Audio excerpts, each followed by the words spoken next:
This is the second video in what makes a great photograph. In the description there are some links to Google Documents and they include the transcript of this video. Okay, so here's the question. Looking at some photographs by a famous photographer, a student asks, are these great photographs because there is something about them which makes them great, or are they great photographs because they're taken by people we are told are great? What makes a great photo?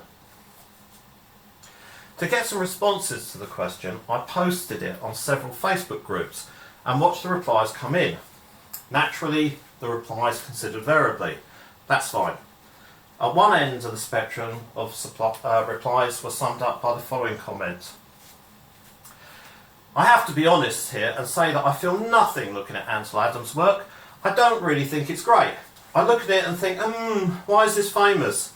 My 7-year-old can take a shot like this, and he has. I let him use my camera from time to time, so to me, it's because we are told they're great. So everyone jumps on the train that they are.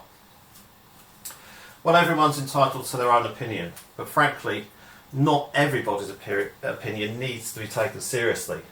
With some responders, there was also a basic misunderstanding of the question. Great in this context is not the great of the hyperbole of social media. It's not the great of a satisfied client. Rather, it's the great that stands the test of time, the great that communicates with more than a small group of people whose interests it portrays.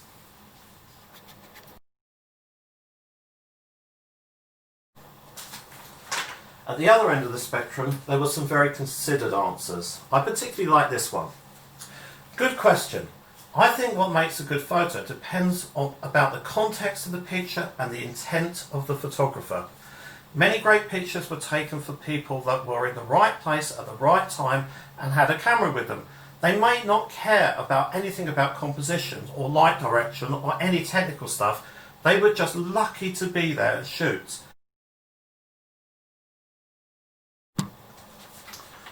The points I would take from this are the words context and intent from another poster, and I'm going to cut this down a bit. A bit of both in my opinion. There are so-called great photos taken by famous photographers that are no better than photos taken by any anonymous and are just admired and analysed simply because it's from a great photographer. Is popularity some sign of greatness? It's interesting to see what popularity means in this context.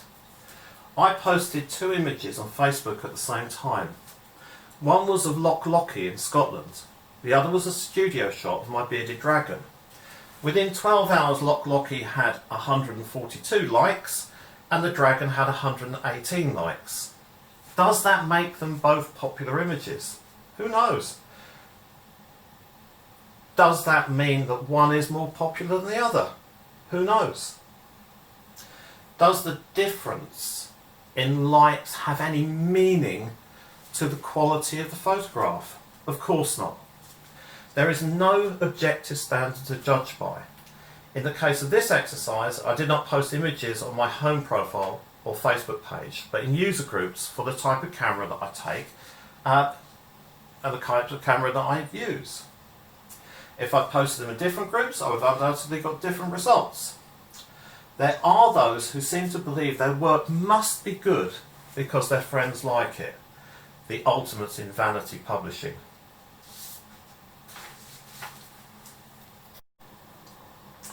What the responses did do, however, was lead me to the start of a definition.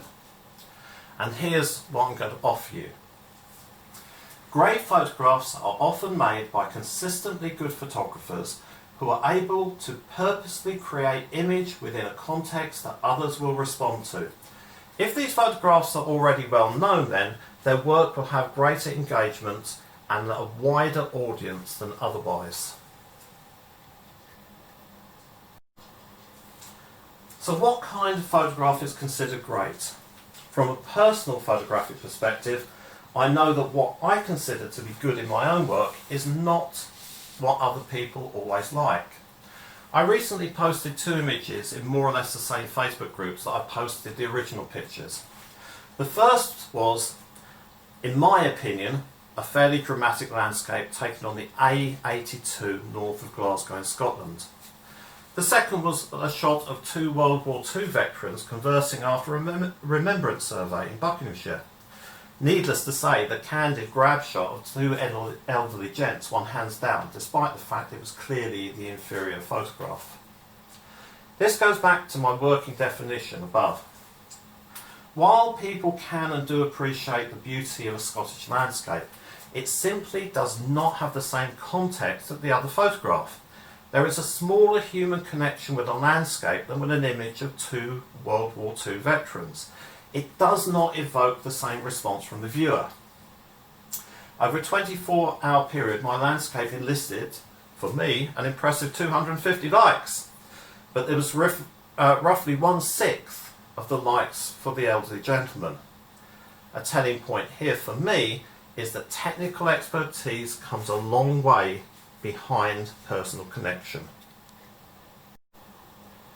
In almost all cases, the photographs that people consider to be great are those with real, evident human connections. Perhaps this can be summed up in 2 examples.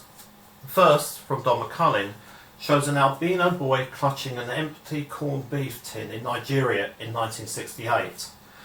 Almost at the point of death, his white skin marks him out as different, a skeletal figure almost literally resembling a skeleton.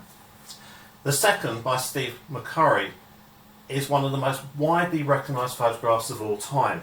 Afghan Girl was shot in 1984 with the subject Sabat Gula staring directly into the camera, her piercing sea green coloured eyes framed by the red headscarf.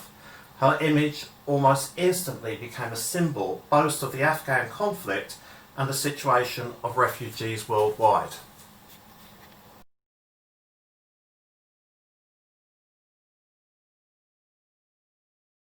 So going back to the original question, we can begin to develop a picture, but perhaps not the only picture, of the characteristics of a great photograph. The answer may lie in the words of Don McCullin.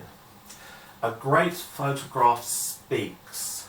It transcends cultural barriers, but must often be viewed within the context within which it was taken.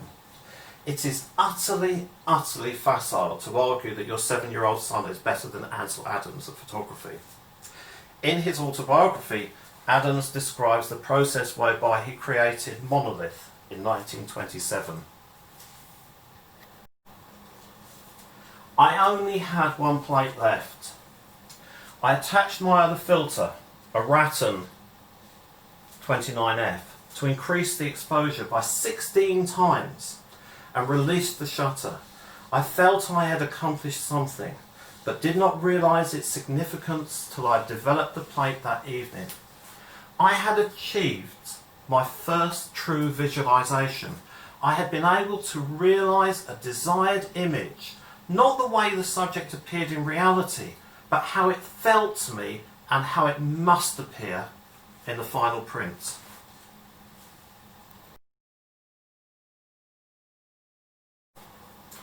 In his 1980 book, Camera Lucida, the philosopher Roland Barthes developed a deeply personal discussion of the lasting emotional effects of certain photographs.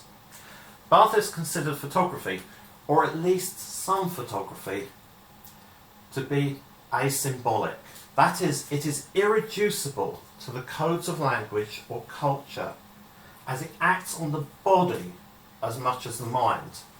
Through his idea of punctum, Barthes describes the wounding, personally touching detail which establishes a direct relationship with the object or the person within it.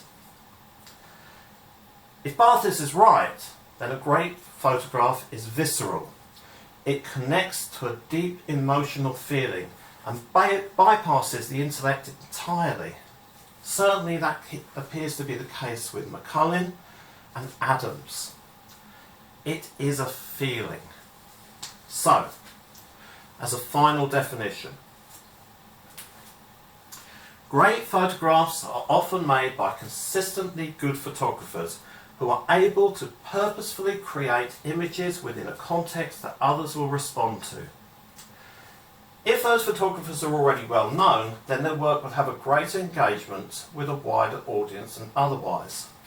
The great photograph is therefore one which has the ability to affect the emotions of people by somehow highlighting and resonating with our common humanity. It speaks.